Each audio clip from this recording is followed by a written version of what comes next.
नमस्कार मित्रों, मारी चैनल में तमारुं स्वागत है। सोमवारे थयेला पहला वरसाद में त्यारे मुंबई में अंडरग्राउंड मेट्रो स्टेशन में पाणी घुसी जवानी साथे दक्षिण मुंबईना अनेक विस्तारों में जळबंबाकार थया हता अने माटे वरलीना विधानसभा आदित्य ठाकरे त्यारे मित्रों भारतीय जनता पार्टीना नरेन्द्र मोदी, अमित शाह और देवेन्द्र फडणवीस सहित महायुक्तिने त्यारे सरकार पर प्रहार कर्या छे।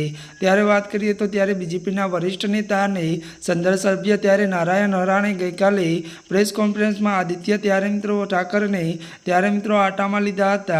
नारायण राणे त्यारे कह्युं हतुं कि आदित्य ठाकरे मुंबई में पाणी भरावा विषे सोमवारे टीका करी हती अने आजे त्यारे पत्रकारोना हिंदमाता पाणी भरावाना जूना फोटा शेर कर्या हता। મળતી વિગતો અનુસાર મિત્રો વધુ જણાવી દઈએ કે 2005 માં મુંબઈ જળબંબાકાર થયું હતું। તો મળતી વિગતો અનુસાર મિત્રો વધુ આપને એ પણ જણાવી દઈએ કે ત્યારે મહાનગરપાલિકામાં કોની સરકાર હતી વગેરે જેવા સવાલો કર્યા હતા। જે બાદ આદિત્ય રાણે ઉશ્કેરાઈ ગયા હતા અને પરંતુ આદિત્ય ઠાકરે પ્રહાર કરવાનું ચાલુ રાખ્યું હતું। ત્યારે મિત્રો આજના માટે આટલું જ। અમારી ચેનલમાં નવા હોય તો અમારી ચેનલને મિત્રો તમે લાઇક, શેર અને સબસ્ક્રાઈબ કરી દેજો।